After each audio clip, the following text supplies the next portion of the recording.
বান্দা জানিয়ে রাখবেন, বিবি হারাইলে আবার বিবি পাওয়া যায়। আপনি চালিয়া দিলে এই বিবিরও আবার স্বামী মিলবে। কিন্তু মা বাপ যদি হারায় ফেলেন, মা বাপ পাবেন না। এই মা বাবায় তুমি সন্তান থেকে দূরে গেলে তারারও আর সন্তান মিলবে না। আল্লাহর বিধান হলো মা বাবারে ছাড়বা না, প্রয়োজনে বিবি ছাড়বা, মা বাপ ছাড়বা না। বুঝে আসতেছে? আপনার হাতে একটা আপেল, আমরা আমাদের সন্তানদেরকে কলিজার টুকরার মতো মহব্বত করি। সন্তানদের মুখের বুলি শুনলেই কলিজা ঠান্ডা হয়ে যায়। একটা আপেল নিয়ে ঘরে গেলেন, বারান্দায় গিয়ে দেখেন আপনার মা বসা, আপনার মেয়েটাও বসা। বাবার কাছে মেয়েরা কিন্তু বড় আদরের। আপেল একটা দিবেন কার হাতে? মার হাতে দিবেন নাকি মেয়ের হাতে দিবেন?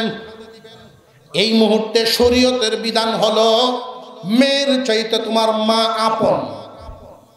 উপস্থিত হযরত উলামায়ে কেরাম, মুরব্বিয়ান আযম, সর্বস্তরের মুসলমান ভাইয়েরা, পর্দার আড়াল থেকে আলোচনায় শামিল দিনদার ইমানদার মুসলমান মা ও বোনেরা, আল্লাহ পাক রব্বুল আলামিনের দরবারে শুকরিয়া আদায় করি, যিনি একান্ত দয়া করে মেহেরবানি করে আমাদেরকে মানব কুলে জন্ম দিয়েছেন, মানুষ বানায় দুনিয়াতে পাঠাইছেন। এই জন্য আল্লাহ পাকের শুকর আদায় করি, বলি আলহামদুলিল্লাহ। তিনি যদি চাইতেন যে কোনো একটা প্রাণী বানায়ও পাঠায় দিতে পারতেন। তিনি যদি চাইতেন একটা গাছ বানায়া কোনো জায়গায় বসায় রাখতে পারতেন। তিনি যদি চাইতেন জড় পদার্থের মতো একটা পাহাড় বানায় এক জায়গায় বসায় রাখতে পারতেন। আল্লাহ আমাদেরকে আশরাফুল মাখলুকাত, সৃষ্টির সেরা মানুষ বানাইছে। অন্য কোনো কিছু না হয়ে মানুষ যে হলাম, কি পাইলাম? মানুষ হওয়ার কারণে অন্য কোনো কিছু সৃষ্টি না হয়ে মানুষ হওয়াতে আমার কি লাভ হইল? আবু বকর সিদ্দিক রাদিয়াল্লাহু তাআলা আনহু তিনি মাঝে মাঝে বলতেন, যদি আমি জাহান্নামী হই তাহলে এই মানুষ হয়ে তো লাভ হইল না, এর চেয়ে কুকুর হয়ে জন্ম নেওয়াই ভালো ছিল। আর যদি জান্নাতি হই তাহলে ফেরেশতা হওয়ারও আশা নাই, মানুষ হয়ে জান্নাত পাব। এই দুই কথার পার্থক্যটা, মানুষ হয়ে কি পাইলাম? মানুষ হওয়াতে প্রথমত পৃথিবীতে আল্লাহ যা কিছু বানাইছেন সমস্ত কিছু আল্লাহ হুকুমের মাধ্যমে বানাইছেন। তো এই মানুষটাকে হুকুমের মাধ্যমে বানান নাই, আল্লাহ কুদরতি হাত লাগায় বানাইছেন। আর একটু জোরে কান সুবহানাল্লাহ। আল্লাহর কুদরত, মহান মৌলাই করিমের কুদরতি হাত দ্বারা আমাদেরকে বানাইছে। বানায়া শুধু শেষ না, এই মানুষের জন্য একটা করে জান্নাত বানাইছেন। জান্নাত অন্য কোনো প্রাণীর নাই, মানুষের কেন? আল্লাহ এই মানুষকে খুব আদর করে বানাইছেন, যত্ন করে বানাইছেন। মানুষকে যে একটা মন দিয়েছেন, অন্তর, এই মানুষের এই মন এবং অন্তরের মতো অন্য কোনো প্রাণীর মন এবং অন্তর নেই। মানুষের মনকে সুখী করার জন্য আল্লাহ জান্নাত বানাইছেন। দুনিয়ার জমিনে একজন মানুষ যদি সপ্ত রাজ্যের মালিকও হয়, তার মন পরিপূর্ণ সুখী হতে পারবে না। একটা মানুষের মন যদি পরিপূর্ণ সুখী হইতে হয়, জান্নাতে যাইতে হবে। এর একটা এক দুইটা উদাহরণ দিলে আপনারা সহজে বুঝে ফেলবেন। এই পৃথিবীর জমিনে মানুষের অনেক আকাঙ্ক্ষা, আশা থাকে, যেটা পূর্ণ হয় না। এই আশাটি পূর্ণ করার জন্য একমাত্র জান্নাতেই হইল উপযুক্ত জায়গা, আর কোথাও এই সুযোগ নেই। যেমন মানুষ চায় চির যৌবন ধরে রাখার জন্য, চিরদিন জন থাকতে চায়, নারী হোক আর পুরুষ হোক। কেউ বুড়া হইতে চায়, নারাওয়াজ জামডি মেরে দিয়েছে অনেকে, বুড়ো হইতে চায় মানুষ। কিন্তু দুনিয়ার জমিনে একজন মানুষ যতই চেষ্টা করুক না কেন, বেঁচে থাকলে বার্ধক্য তাকে স্পর্শ করবেই। এই আশাটা জোয়ান থাকার আশা পূর্ণ হবে জান্নাতে। জান্নাতের ভিতরে মানুষকে যখন ঢুকানো হবে, 33 বছরের যুবক বানায় দেওয়া হবে। জীবনে কোনো দিন আর 33.5 হবে না। দুনিয়ার জমিনে মানুষের আকাঙ্ক্ষা, কোন রোগ বালাই যদি আমারে না ধরত, অসুস্থ হইবার চায় না কোনো মানুষ, কিন্তু দুনিয়াতে আশা পূরণ করা সম্ভব। মেঘ বুঝলেই সর্দি লেগে যায়, জ্বর উঠছে। জান্নাতের ভিতরে আল্লাহ যে ঢুকাইবেন, জীবনে কোনোদিন সর্দি কাশি তো দূরের কথা, কোনো রকম অসুস্থতায় তাকে স্পর্শ করবে না। চির সুস্থ, চির যৌবন, চির সুখী একমাত্র জায়গা হইল জান্নাত। চির সুখের জায়গা একমাত্র জান্নাত। এই বললাম যে আল্লাহ পাক আমাদেরকে অন্য কোনো কিছু না বানায় মানুষ যে বানাইলেন, আমরা কি পাইলাম? প্রথমত আল্লাহর কুদরতি হাতের স্পর্শ, দ্বিতীয়ত আল্লাহ আমাদের জন্য বানায় রাখছেন জান্নাত। তো সফল কখন? জান্নাতে যাব যখন। যদি জান্নাতি হইতে না পারি, সফল হতে পারবো না। আমি আপনাদের সামনে তিলাওয়াত করেছি, রাতও অনেক হয়ে গেছে। আপনারা ধৈর্য সহকারে বসবেন। ধারাবাহিকভাবে আলোচনা যখন আয়াতের ভিতরে ঢুকে যাব, এদিক সেদিক আর নড়াচড়ার কোনো ভাব নেই। আমি যতক্ষণ আলোচনায় থাকবো ইনশাল্লাহ আর উঠাউঠি নেই। রাজি আছি না ইনশাল্লাহ? কারা কারা রাজি একটু হাত তুলে আগে দেখি। মাশাআল্লাহ, আল্লাহ কবুল করেন, বলুন আমিন। আলোচকের সামন থেকে উঠাউঠি করলে আলোচনার দিক পরিবর্তন হয়ে যায়। আমি আজকে আপনাদের সামনে এমনই একটা আয়াত তিলাওয়াত করেছি, যেই আয়াতে কয়েকটা বিধিবিধানের আলোচনা আছে, এবং এই বিধানগুলো শুধু আমার আপনার নবী বিশ্ব নবীর উপরে নাজিল হয় নাই, পূর্বের যত নবীগণ ছিলেন তাদের উপরেও নাজিল হয়েছে। কুরআনুল কারীমের এমন কিছু বিধান, যেই বিধানগুলো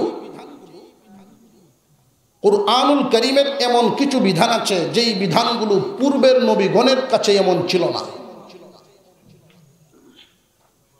আমাদের নবীর উপরে আল্লাহ নাজিল করেছেন। আবার এমন কিছু বিধান ছিল, যেই বিধানগুলো তাদের সাথে মিল আছে।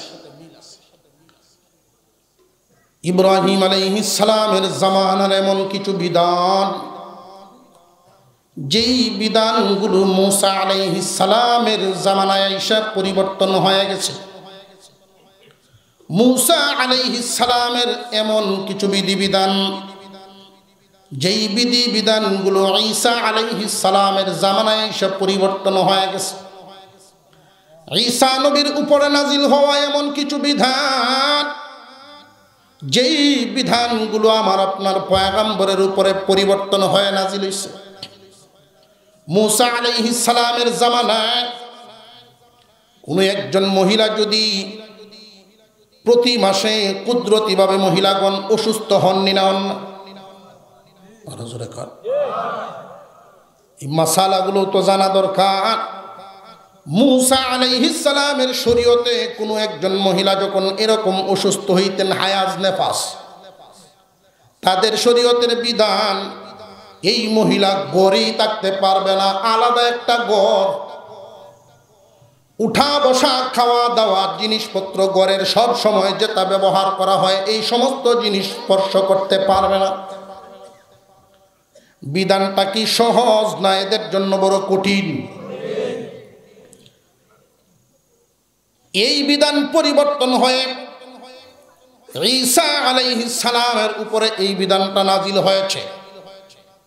মহিলাদের এই হায়াজ এবং নেফাজের বেলায় দূরে রাখতে হবে না, বিছানায় নিয়ে ঘুমাও, সুস্থ অবস্থায় যা, অসুস্থ হইলেও তা। এখন তো দেখা যায় এটা আবার নোংরামি, অসুস্থতা ছড়াইবে, পরিচ্ছন্নতার বড় ব্যাঘাত ঘটে। শরীয়তে মুসা আলাইহিস সালামের তৌরাতের শরীয়ত একদম কঠিন হয়ে গেছে। ঈসা আলাইহিস সালামের উপরে যেই বিধানটা নাজিল হলো একদম পানির মতো সহজ হয়ে গেছে, কোনো বাধা বিপত্তি নাই। ইসলামী শরীয়ত এই বিধানটা আমার আপনার পয়গম্বরের উপরে যে আল্লাহ নাজিল করলেন, না ঘর থেকে বের করবা না, পরিবার থেকেও আলাদা নয়, জিনিস স্পর্শ করতে কাজ কাম করতেও কোনো বাধা নাই, কিন্তু বিছানায় রাখবা ঠিক, সুস্থ অবস্থায় যেইভাবে তার সাথে ব্যবহার করতে পারো, মেলামেশা করতে পারো, এই হায়াজ নেফাজের হালতে মেলামেশা করতে পারবা না। অর্থাৎ এই নারীর নাভির থেকে হাঁটু পর্যন্ত, নাভির নিচ থেকে হাঁটুর উপর পর্যন্ত এই জায়গা তোমাদের জন্য নিষেধ। বুঝে আসতেছে? তিনটা আমি আপনাদের সামনে শোনাইলাম, তিনটা কি সমান না বেশ কম? এইরকম আদম আলাইহিস সালাম থেকে নিয়ে আমার আপনার পয়গম্বর পর্যন্ত আল্লাহ পাক বহু বিধান নাজিল করেছেন। নবী পরিবর্তনের সাথে সাথে বিধানের পরিবর্তন, নবী পরিবর্তনের সাথে সাথে বিধানের পরিবর্তন। কিন্তু এমন কিছু বিধান আছে যেই বিধানগুলো আদম আলাইহিস সালামের জামানায় যেমনি ছিল, নূহ আলাইহিস সালামের জামানায় তেমনি ছিল, ইব্রাহিম আলাইহিস সালামের জামানায় সে তেমনি আছে, মুসা আলাইহিস সালামের উপরে এইভাবেই নাজিল হয়েছে, ঈসা আলাইহিস সালামের উপরে এইভাবেই নাজিল হয়েছে, আমার আপনার পয়গম্বরের উপরেও এইভাবেই নাজিল হয়েছে। অর্থাৎ মানুষ থাকবে যতদিন এই বিধানগুলো রাখতে হবে ততদিন, নইলে মানুষের সমাজ আর মানুষের সমাজ থাকবে না। বিধানগুলো অপরিবর্তিত বিধান, পরিবর্তন হওয়ার নয়। নবী পরিবর্তন হবে, এই বিধান পরিবর্তন হবে না। এই বিধানগুলো কি সাধারণ বিধান না অত্যন্ত জরুরি? অত্যন্ত। হুহা আওয়াজটা একটু জোরে সরে দিন আপনারা, প্রয়োজন আছে না নাই? আছে।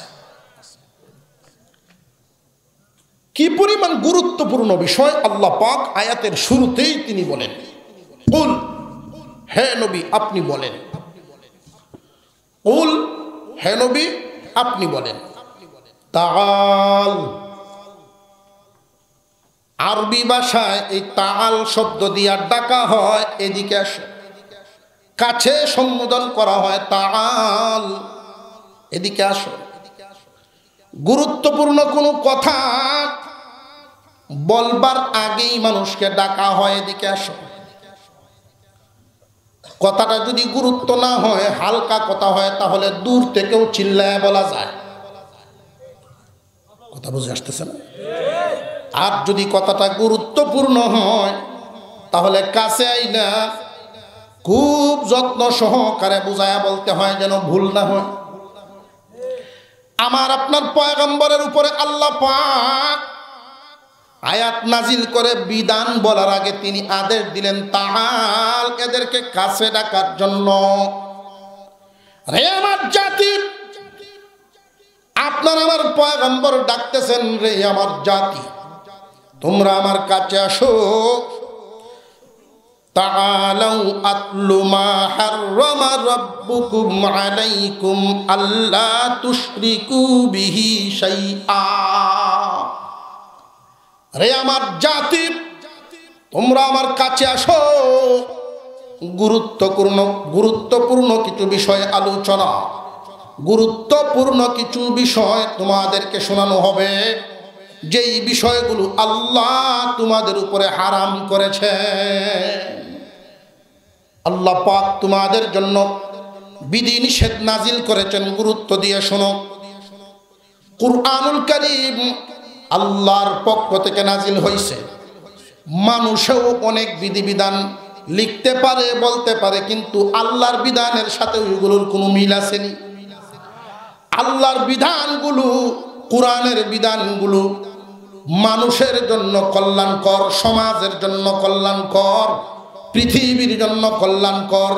কোন কোরআনের কোনো একটা বিধান যদি আমার আপনার মেধার সাথে, আমার আপনার যুক্তির সাথে নাও মিলতে পারে, কারণ সব যে আমি বুঝি এমন না। বিজ্ঞানের সাথেও অনেক কিছুর মিল পড়তে না পারে। মুসলমান জানিয়ে রাখবেন, তখন বিশ্বাস রাখবেন এই কথার উপর। বিজ্ঞানীরা কোরআনের এই বিধানটা মানতেছে না। কোরআনের বিধান সঠিক, বিজ্ঞানের গবেষণার কমতি আছে। বিজ্ঞান যখন গবেষণা করতে করতে এই জায়গায় চূড়ান্ত গবেষণায় গিয়ে পৌঁছবে, তখন কোরআনের এই বিধানের সাথে তারা মিল রেখে সিলিন্ডার করতে বাধ্য হবে। বিজ্ঞানের এমন বহু আবিষ্কার কোরআনের সাথে মিলছে না। ইয়াসিন ওয়াল কুরআনিল হাকীম, আল্লাহ বলেন কুরআনুল কারীম হলো বিজ্ঞানময়, জ্ঞান বিজ্ঞানের ভান্ডার। মানুষ গবেষণা করে করে বহুত কিছু আবিষ্কার করবে। আবিষ্কার করে যদি দেখা যায় কোরআনের সাথে মিলে, বোঝা গেল যে এই আবিষ্কারটা পুরোপুরি কমপ্লিট পর্যায়ে গিয়া পৌঁছছে, যেহেতু আল্লাহর পক্ষ থেকে যা নাজিল হয়েছে এর সাথে মিলছে। যতক্ষণ পর্যন্ত মিলবে না, ততক্ষণ বুঝতে হবে গবেষণা বাকি আছে। বুঝে আসতেছে? তাই বলে বিজ্ঞানকে কোরআনের বিধানের উপরে জায়গা দেওয়ার সুযোগ মুসলমানদের না। মুসলমানরা এই কথা বিশ্বাস করবে না। যদি কারণ অন্তরে এই কথা ঢুকে যায় যে বিজ্ঞানের গবেষণায় বড়, বহুত পণ্ডিত এমন আছে নামদারি মুসলমান, পরিচয় দেয় মুসলমান, অথচ কোরআনকে হালকা করে দেখে। এমন নামদারি মুসলমানদের ব্যাপারে কথা হলো, এদের যে ঈমান নাই এতে কোনো সন্দেহ নেই। আল্লাহ বলেন, قل تعالوا أتل ما حرم ربكم عليكم ألا تشركوا به شيئا। রে আমার জাতি, আমার কাছে আসো। আল্লাহর পক্ষ থেকে বিধি বিধান নাজিল হয়েছে, এমন কিছু বিধান যেই বিষয়গুলো তোমাদের উপরে হারাম করা হয়েছে। এক নাম্বার, আল্লাহ তুশরিকু বিহি শাইআ, আল্লাহর সাথে কাউকে শরীক করা তোমাদের উপরে হারাম। আল্লাহর সাথে কাউকেই কোনো বস্তুকে শরীক করা যাবে না। আল্লাহর সাথে কাউকে শরীক করা যাবে না। আল্লাহকেও কোনো কিছুর সমান করা যাবে না। আল্লাহর সাথে কাউকে শরীক করা যাবে না। আল্লাহকেও কোনো কিছুর সাথে শরীক করা যাবে না। আল্লাহই আল্লাহ, আল্লাহই আল্লাহ। আল্লাহর সাথে কোনো কিছুর তুলনা চলবে না। এখন আমাদের বুঝতে হবে শিরিক কাকে বলে। আল্লাহ বলেন, আদম নবীকে দিয়ে এই দাওয়াত দেওয়ানো হয়েছে। নূহ আলাইহিস সালামও এই দাওয়াত দিয়েছেন। এমন কোন নবী নেই যেই নবী এই দাওয়াত দেননি। বুঝতে হবে শিরিক কাকে বলে। শিরিক হলো এমন একটা গুনার নাম, যদি শিরিক থেকে মানুষ বাঁচতে পারে, অন্যান্য গুনাহ তওবা করলে আল্লাহ মাফ দিবেন। সাজা কাটিয়ে হলেও কোনো না কোনো সময় মাফ পাইতে পারে, কিন্তু শিরিক করলে এই গুনার মাফ হবে না। শিরিক আল্লাহ মাফ করেন না। শিরিক হলো দুই প্রকার। শিরিক দুই প্রকার, একটা হলো বড় শিরিক আর একটা হলো ছোট শিরিক। বড় শিরিক হলো আল্লাহর ক্ষমতায়, আল্লাহর গুণে। আল্লাহ পাক তিনি যে মালিক, আমরা সৃষ্টি, আল্লাহ হলেন স্রষ্টা। আমরা সৃষ্টি আর আল্লাহ স্রষ্টা। এই স্রষ্টার এমন কিছু গুণ আছে, এমন কিছু ক্ষমতা আছে, যেই গুণ এবং ক্ষমতা কোনো সৃষ্টির হতে পারে না। স্রষ্টার আলাদা কিছু গুণ, আলাদা কিছু সিফাত, ক্ষমতা, এটা সৃষ্টির ঊর্ধ্বে। এটা মনে রাখতে হবে। সব জায়গায় হাজির নাজির এই ক্ষমতা কোনো সৃষ্টির নাই, একমাত্র স্রষ্টা। সমস্ত কিছু দেখান, সব কিছু দেখা, সব জায়গায় হাজির থাকা, এটা কিভাবে সম্ভব? কোন সৃষ্টির পক্ষে সম্ভব না, একমাত্র স্রষ্টার দ্বারা সম্ভব। বুঝে আসতেছে? আমরা এখানে আছি, যে যত অনেক মানুষ এমন আছেন, লক্ষ্য করে দেখবেন, পীরকে এতটাই সম্মান দেন, এতটাই মর্যাদা দেন, মুসলমান না বুঝার কারণে অতিরিক্ত আবেগ দেখায়া তারা মনে প্রাণে বিশ্বাস করে আমি গড়ে যা করি না করি আমার পীরের বাড়ির থেকে সব বলতে পারে। গাইবের খবর একমাত্র কে জানেন? আরো জোরে কোন? অনুপস্থিত, হাজির নন, সব কিছু, সকল কিছুর ইলম, জানা অজানা, আমরা যা জানি আর যা জানি না, সমস্ত কিছু জানেন একমাত্র আল্লাহ। আল্লাহ সব চাইতে উপরে। নবীগণ সব জানতেন না, আল্লাহ যা জানান নবীগণ তা জানতেন, আল্লাহ যা জানাইতেন নবীগণ তা জানতেন। আল্লাহর যেই ইলম, নবীগণের কি সেই ইলম নাকি? স্রষ্টার সৃষ্টির মধ্যে পার্থক্য থাকা চাই। আল্লাহ যা দেখেন কোন সৃষ্টি তা দেখতে, তবে হ্যাঁ মাঝে মাঝে কিছু কারামত ঘটে। আল্লাহ পাকের কিছু খাস বান্দাদের মর্যাদা বৃদ্ধি করার জন্য, নবীগণের নবুয়তের দলিল পেশ করার জন্য আল্লাহ পাক রব্বুল আলামিন এমন এমন কিছু কারামত ঘটায়া দেন। এটা বান্দার কোনো হাত নাই, আল্লাহর পক্ষ থেকে ঘটে। বান্দা এখানে দোয়া করিয়া গেছেন, আল্লাহ বৃষ্টির দরকার, বৃষ্টি দাও। এখান থেকে ওইটা যাইতে দেরি হয়েছে, বৃষ্টি আসতে দেরি নেই। কিছু কিছু মানুষ যাদের ঈমান শক্ত আছে, বুঝ শক্তি জাগ্রত আছে, তারা সাথে সাথেই জবান দিয়ে উচ্চারণ করবে আলহামদুলিল্লাহ। বৃষ্টি পায়াই শুকরিয়া আদায় করবে কার? আরো জোরে কর। কিন্তু না বুঝার কারণে অতি আবেগে পীর ভক্ত হইয়া এমনি দৌড় শুরু করবো পীরের বাড়ি, যে বাবা আপনি কই করলেন কি তা?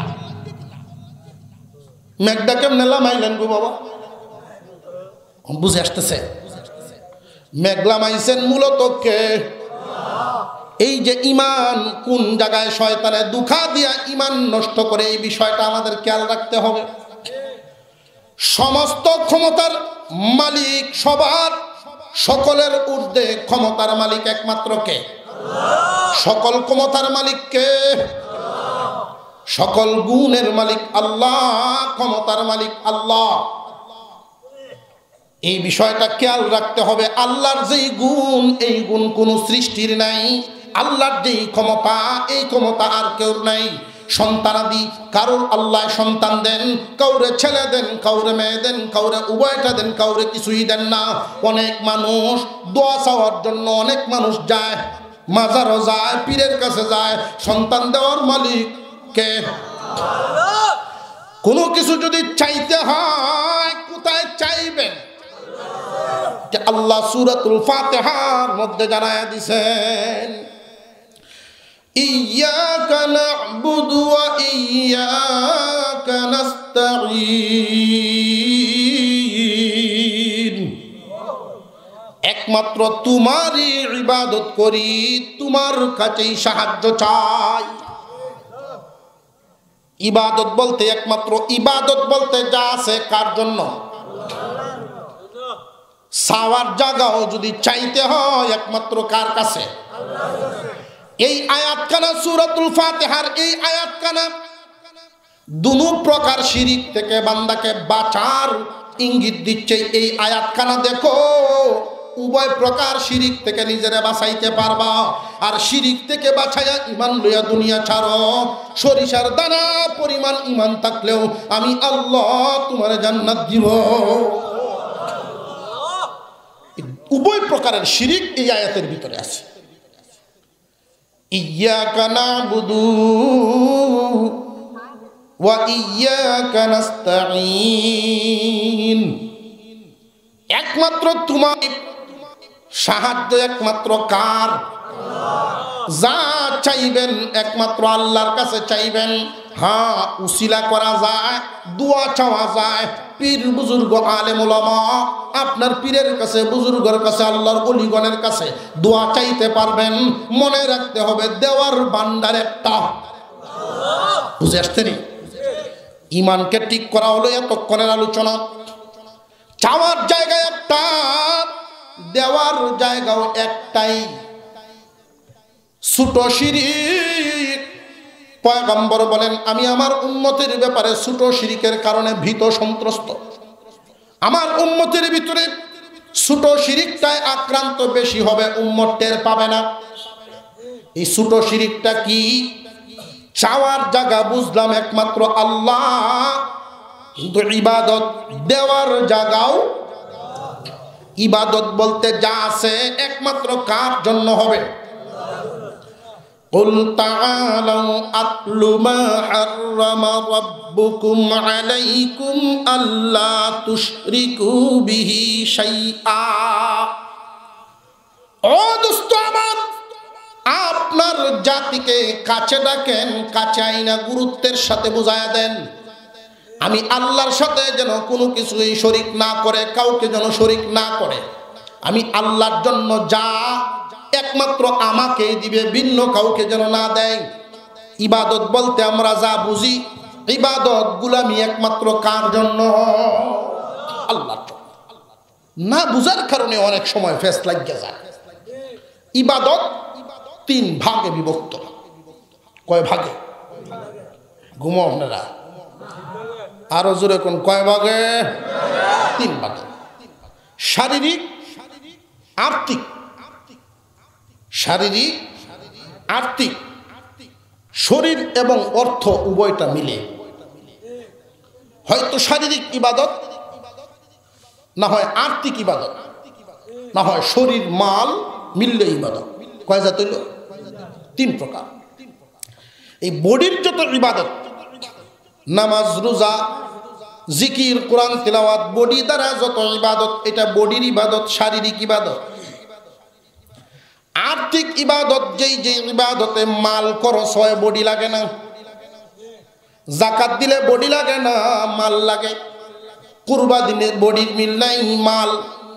দান খয়রাত মাল, মালি ইবাদত। বডির ইবাদত পাইলাম নামাজ, রোজা, জিকির, আজকার। মালের ইবাদত পাইলাম জাকাত, কুরবানি, সাধারণ দান খয়রাত। শরীর মাল উভয়টা মিললে আল্লাহর হুকুম হজ। অর্থও লাগবো, বডিও লাগবো। আছে না নাই? এই তিন প্রকারের ইবাদত একমাত্র কার জন্য হবে? জবান খুলে আওয়াজ দিয়ে কোন কার জন্য হবে? ইয়্যাকা না'বুদু ওয়া ইয়্যাকা নাস্তাঈন। ইয়্যাকা একমাত্র তোমারই, রসুই দিয়া বুঝাইছে তোমারই, আর কেউ না। ইয়্যাকা না'বুদু একমাত্র তোমারই ইবাদত করি। শারীরিক যত ইবাদত একমাত্র তোমার লাগে, আর কেউ কোনো কিছু উদ্দেশ্য নাই। মালি যত ইবাদত একমাত্র তোমার জন্যই, ভিন্ন কোনো উদ্দেশ্য নাই। শরীর মাল মিললে যত ইবাদত অন্য কোনো উদ্দেশ্য নাই, একমাত্র তোমার জন্য। কিন্তু অনেক মানুষের ক্ষেত্রে দেখা যায় ভিন্ন অবস্থা। এই তিন প্রকার ইবাদতে শিরিক পাওয়া যায়। সুবহানাল্লাহ বলে, সুবহানাল্লাহ বলে। এক দুইটা উদাহরণ দিলে সহজে বুঝে আসবে যে এই ইবাদতে, শারীরিক ইবাদত, মালি ইবাদত, শরীর মাল মিললে ইবাদত। এই তিনটার মধ্যে লোক দেখানো মিশ্রিত আছে। আল্লাহর রাসূল বলেন লোক দেখানো ইবাদতেই ছোট শিরক। লোক দেখানো ইবাদত কেমনে? নামাজ এমনে পড়ে না, ইলেকশন আইছে নামাজ লাগে করছে, এমন আছে না নাই? আরো জোরে কোন। এটি কি আসলে আল্লাহর জন্য না বুড়ের লাগিয়া? ছোট শিরক। বুঝে আসতেছে?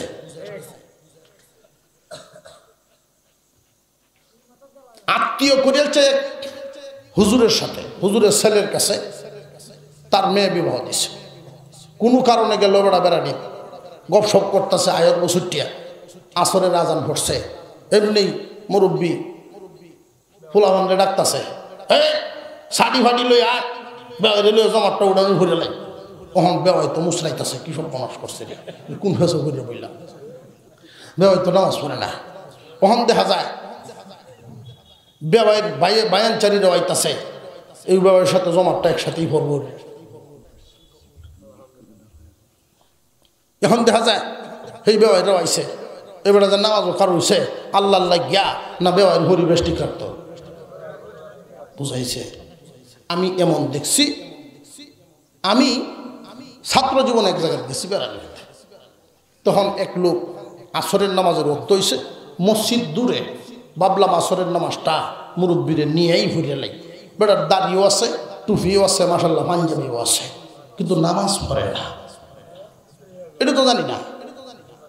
পরে বুঝলাম যে এই দাড়ি টুপি পাঞ্জাবি এটা বয়সের পোশাক, নামাজের না, বয়সের লাগে নিচ্ছে। আমি ডাকতেছি তাহলে আসেন নামাজটা পড়ে লাই। কয় না বাজান আপনি পড়েন, বাজান আপনি পড়েন। কি রে বাবা, বাজান আমারে কয়ে গেলি। তো ঘরের মহিলারাও দাওয়াইতেছে, ভরে লাও। ছেলেটা বলতেছে ভরে লাও, বেটা না ভরিয়া খার হইছে। আচ্ছা যা, 4 রাকাত নামাজ শেষ করে যখন সালাম ফিরাইছি, আমি ফিরাইছি ডাইন দিকে, হেবড়া ফিরাইছে হইল বাম দিকে।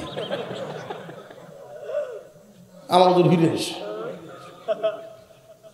এই কাণ্ডটা করছে তো নামাজের শেষ পর্যায়ে, নইলে তো কারবার ফেসে একদিন। সবচেয়ে আশ্চর্য হয়েছি, জিন্দিগিটা কই খাটাইলো।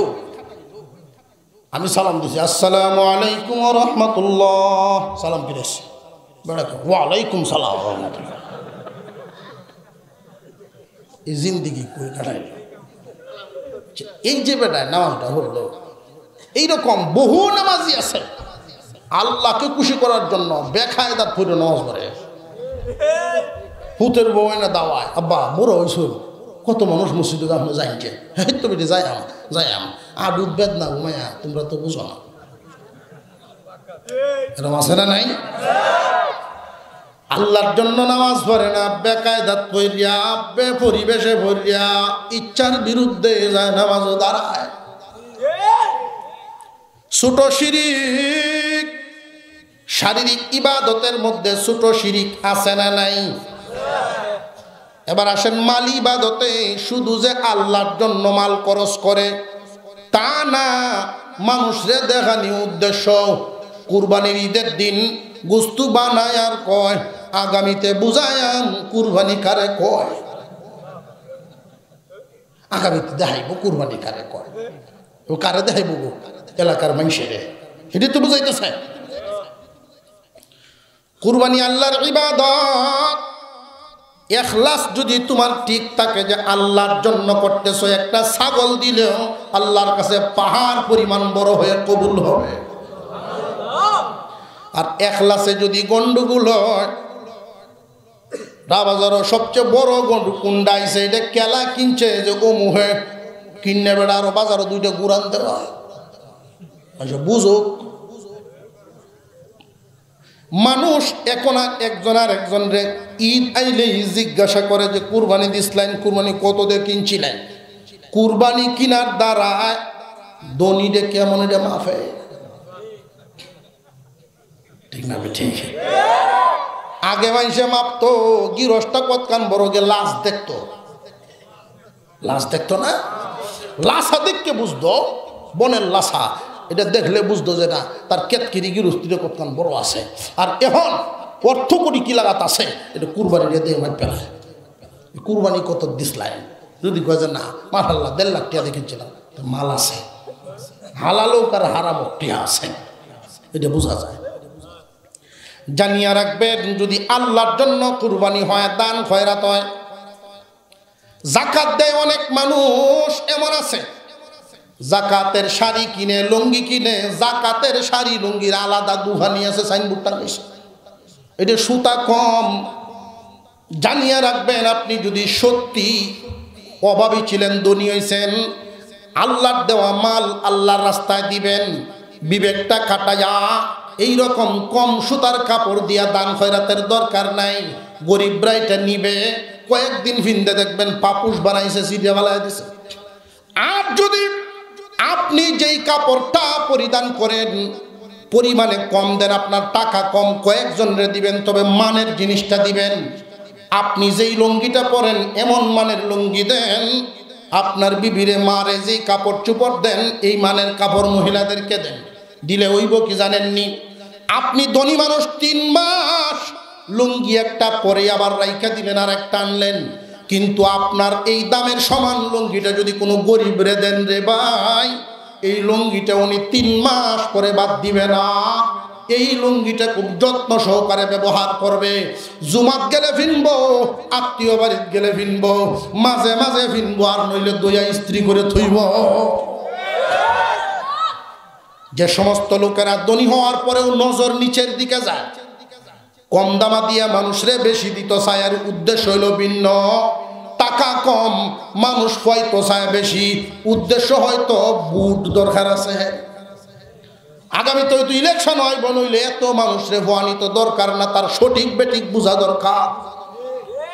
একজন মানুষ, আপনি ধনী ছিলেন না, এখন ধনী হয়েছেন, যদি এই গরিবদেরকে গরিব নজরেই দেখেন, তাহলে আমি মনে করি, আমার মতামত হলো, তোমার আল্লাহ ধন দিয়া ধনী বানাইছেন, তুমি ধনের ধনী হইছ, কিন্তু মনের দিকে এখনো মিসকিন, মনের দিকে এখনো ফকির রয়ে গেছে। শারীরিক ইবাদতের লোক দেখানো আছে, মাল ইবাদতেও লোক দেখানো আছে। যদি লোক দেখানো ইবাদত না করে, মাল যাকাত দিবা কেমনে বিধান এমনি দিবা, আলেমদের চাইতে জিগায়া পরামর্শ করিয়া মাল দিবা। কুরবানি একমাত্র আল্লাহকে খুশি করার জন্য দিবা। কুরবানিটাও দেওয়ান, কুরবানি যদি কবুলেই না হয় দিয়া লাভ কি? আল্লাহকে যদি খুশি করা উদ্দেশ্য হয়, তাহলে জবানে কথাবার্তা কেমন হবে লক্ষ্য করে দেখবেন। আর যদি আল্লাহ ছাড়া ভিন্ন কোনো উদ্দেশ্য হয়, এই কথাটি মুখ দিয়া বাহির হয়, অনেক মানুষ উত্তর দেয়, দেখবেন কথায় কথায় বলে, এবার তো আমার যেই হালত, কুরবানি দিলাম হয় না, খালি মায়া আছে দেখতে দিতাছি। আছে না নাই? মায়া আছে দেখতে দিতেছে। এটা তো আল্লাহর জন্য না, মায়ার কুরবানি। কোনো কোনো মানুষ এই কথা বলে, শুধু শুধু ফুলাফান ছায়া থাকবো মানুষের জন্য হইলে কুরবানি দিলাম। এটা আল্লাহর জন্য দেয় না, ফুলাফানের কুরবানি। কুরবানি দিবেন মালের উপর একমাত্র আল্লাহর জন্য। কথা বুঝে আসতেছে? যেই সাবজেক্ট, যে আয়াত পড়ছি, এক আয়াত, এক সাবজেক্ট বা একটা বিষয়ের উপরে, এখানে 4-5টা বিষয় একটা আয়াতে, এক বিষয়ের উপরে অনেক সময় যেতেছে। শিরিক মুক্ত ঈমান, আল্লাহর সাথে কাউকে শরীক করা যাবে না। শিরিক কয় প্রকার বলছি, আরো জোরে কর। বড় শিরিক, ছোট শিরিক। বড় শিরিক হলো মনে প্রাণে আল্লাহকেই সবার চেয়ে বড় মনে করা। আল্লাহর যেই গুণ কোন সৃষ্টির সেই গুণ হতে পারে না। আর ছোট শিরিক হইল ইবাদতে অন্য কোনো উদ্দেশ্য ঢুকানো, অন্য কোনো উদ্দেশ্য ঢুকানো। কথাটা মনে থাকবে তো ইনশাল্লাহ। ছোট শিরিক বড় শিরিক উভয় থেকে যেন আল্লাহ আমাদেরকে হেফাজত করেন। শারীরিক ইবাদতেও শিরিকের গন্ধ আছে। মানুষ লোক দেখেন নামাজ পড়ে, নামাজ যা পড়বেন একমাত্র কার জন্য? মালি ইবাদত দান খয়রাত করবেন একমাত্র কার জন্য? শরীর মাল মিললে ইবাদত, হজ, এইদের মধ্যেও দেখা যায় লোক দেখেন না, কি আছে হাজি সাহেবটা হলে চা খাওয়ায়, হাজি সাহেব না হলে মনে মনে বেজার। যদি কেউ হাজি সাহেবরা জিগায় ভাই সাহেব কেমন আছো, ভালাই। আমি যে হজ করেছি তুমি মনে হয় শুনছ না, জিগায় তুমি মনে হয় শুনছ না, এর দ্বারা বুঝাইতেছে যে হাজি সাহেবটা হলে না। আল্লাহ আমাদের সকলকে সহি বুঝ দেন, বলুন আমিন। এই যে শিরিক সংক্রান্ত আলোচনাটা করলাম, এই বিধানটা শুধু আমাদের নবীর উপরেই নাজিল না, যুগে যুগে সমস্ত নবীর উপরে আল্লাহ নাজিল করেছেন, সমস্ত নবীগণের উপরেই আল্লাহ পাক নাজিল করেছেন। এই বিষয়টা যখন জমিনে যখন শিরিকের সয়লাভ হয়ে যায়, আল্লাহ ছাড়া ভিন্ন জায়গায় মানুষ সেজদা দেয়, আল্লাহ ছাড়া ভিন্ন ব্যক্তির কাছে চাইতে থাকে, এইরকম শিরিকের মতো অপরাধ যখন জমিনে বেশি হইতে থাকবে, আল্লাহ নারাজ হয়ে আসমানি গজব নাজিল করেন। আল্লাহ নারাজ হয়ে আসমানি গজব নাজিল করেন। আসমানি গজব এটা শুধু এই না যে ফাতর হুরিয়া এলাকা সাদা উঠছে, এরকমই না। আসমানি গজব অর্থাৎ আল্লাহর পক্ষ থেকে গজবটা, এর সুরত বহু ধরনের আছে। এর মধ্যে একটা গজব হইব, দেখবেন ভাইয়ে ভাইয়ে শত্রুতা, চাষা বাস্তায় বেমিল, একটা গোষ্ঠীর মধ্যে একজন আরেকজনের দেখতারে না, আগের মিল মোহব্বত উঠিয়া যায়। বুঝে আসতেছে? আল্লাহর পক্ষ থেকে যেই গজব, এটা অনেক প্রকারের হয়। আল্লাহ যেন আমাদেরকে আল্লাহর পক্ষ থেকে গজব থেকে হেফাজত করেন, বলুন আমিন। এবার আসেন দ্বিতীয় বিধানে। অসুবিধা নেই তো? আমি আছি যতক্ষণ, আপনারাও কিন্তু আসুন ইনশাআল্লাহ। قل تعالوا أتل ما حرم ربكم عليكم ألا تشركوا به شيئا وبالوالدين إحسانا ولا تقتلوا أولادكم من إملاق نحن نرزقكم وإياهم। 2 নম্বর বিধান। রে যুবক, কান পেতে শুনেন, যুবকদের জন্য এই বিধানটা। যাদের আব্বা মা দুনিয়ার জমিনে জিন্দা আছে, কান পেতে শুনো, তোমাদের বিরাট বড় নিয়ামত করে আছে।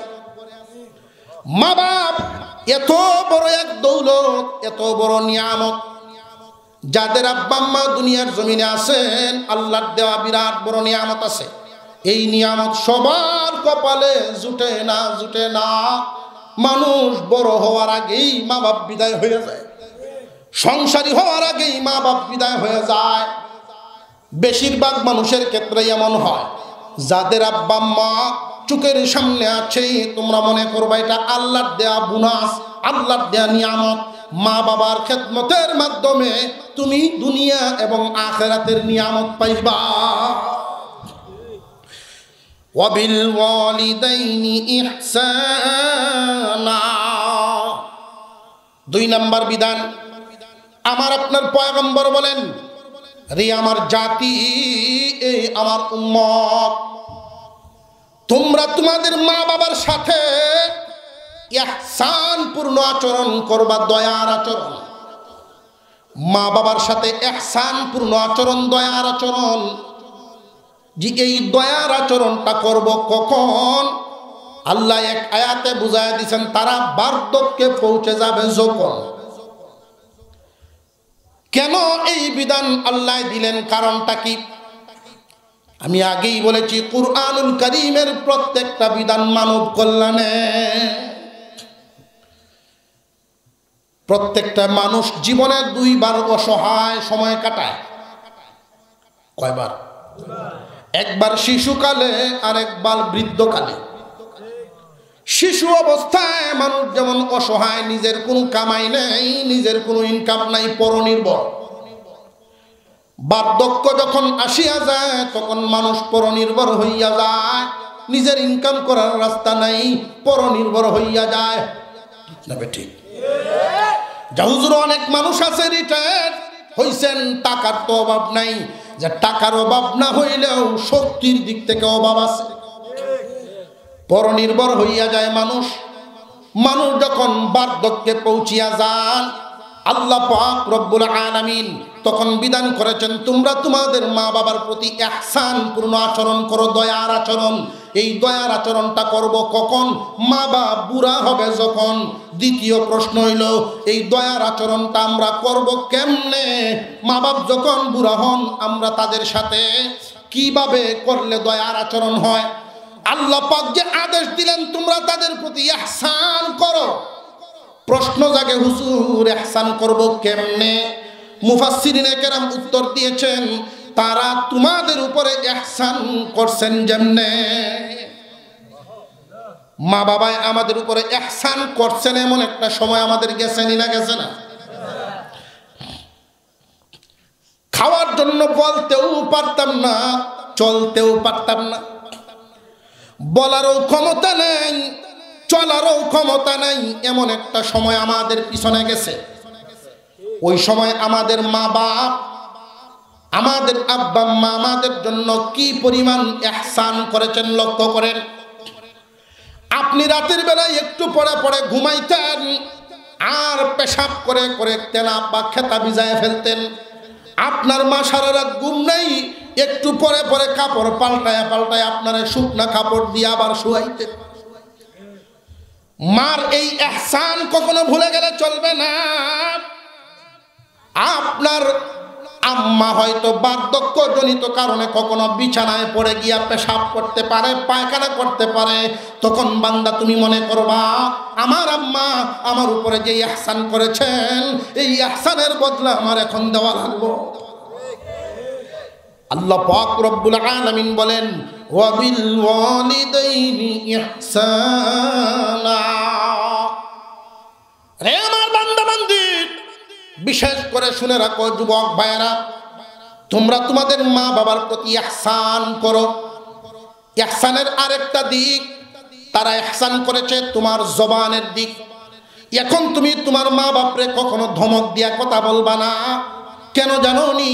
তারা কোনোদিন তোমাকে ধমক দিয়া কথা বলে নাই। একটা কথা তুমি বারবার বারবার বলতা, একটা কথাই বারবার বারবার বলতা, কোনোদিন বিরক্ত হইয়া তোমার মা বাপ ধমক দেয় নাই, বরং তোমার মুখে এক কথা বারবার শুনলেও তার আর মজা লাগতো। কখনো কখনো তোমারে কুলে নিয়ে চুমা দিত।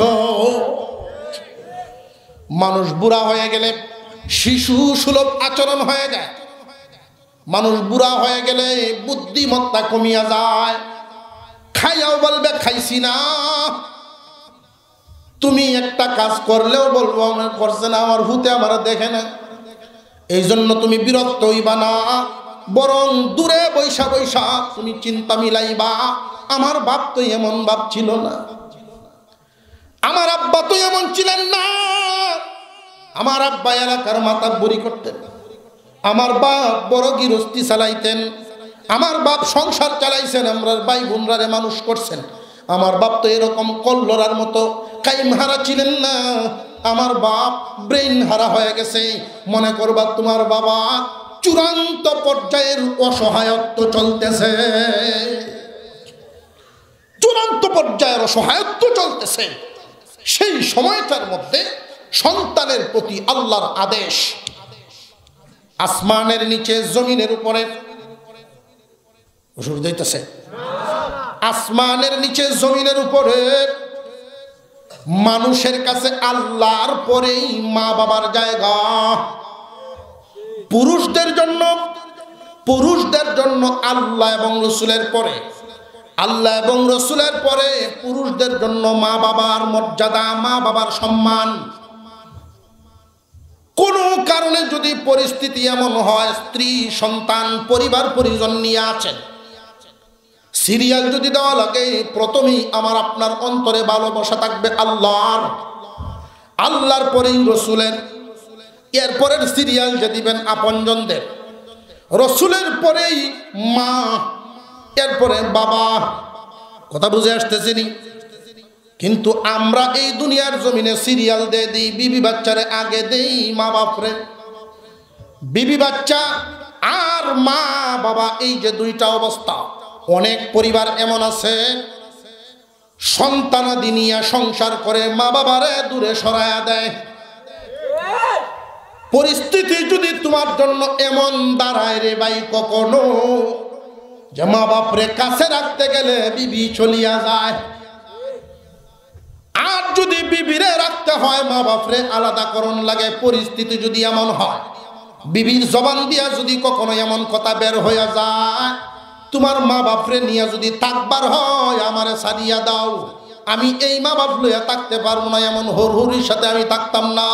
এখন কি করবেন বান্দা? কুরআনের বিধান, শরীয়তের বিধান কি? আপনি চেষ্টা করবেন উভয় ভোগ করে নিয়ে থাকার জন্য। বান্দা জানিয়ে রাখবেন, বিবি হারাইলে আবার বিবি পাওয়া যায়। আপনি চালিয়া দিলে এই বিবিরও আবার স্বামী মিলবে, কিন্তু মা বাপ যদি হারায় ফেলেন মা বাপ পাবেন না। এই মা বাবায় তুমি সন্তান থেকে দূরে গেলে তারারও আর সন্তান মিলবে না। আল্লাহর বিধান হলো মা বাবারে ছাড়বা না, প্রয়োজনে বিবি ছাড়বা, মা বাপ ছাড়বা না। বুঝে আসতেছে? আপনার হাতে একটা আপেল, আমরা আমাদের সন্তানদেরকে কলিজার টুকরার মতো মহব্বত করি। সন্তানদের মুখের বুলি শুনলেই কলিজা ঠান্ডা হয়ে যায়। একটা আপেল নিয়ে ঘরে গেলেন, বারান্দায় গিয়ে দেখেন আপনার মা বসা, আপনার মেয়েটাও বসা। বাবার কাছে মেয়েরা কিন্তু বড় আদরের। আপেল একটা দিবেন কার হাতে? মার হাতে দিবেন নাকি মেয়ের হাতে দিবেন? এই মুহূর্তে শরীয়তের বিধান হলো মেয়ের চাইতে তোমার মা আপন। বিধানটা বুঝছেন? ওয়াবিল ওয়ালিদাইনি ইহসানা, তোমরা তোমাদের মা বাবার প্রতি ইহসান করবা। জবানের ইহসান, সাবধান সাবধান, তাদের সাথে ধমকের সুরে কথা বলবা না, বিরক্তির আওয়াজে কথা বলবা না, এমন ভাবে কথা বইল না যেই কথাটা তাদের অন্তরে ধাক্কা দেয়। সাবধান সাবধান, জবানের দিকে কন্ট্রোল থাকবা। আচার ব্যবহার খেয়াল করবা।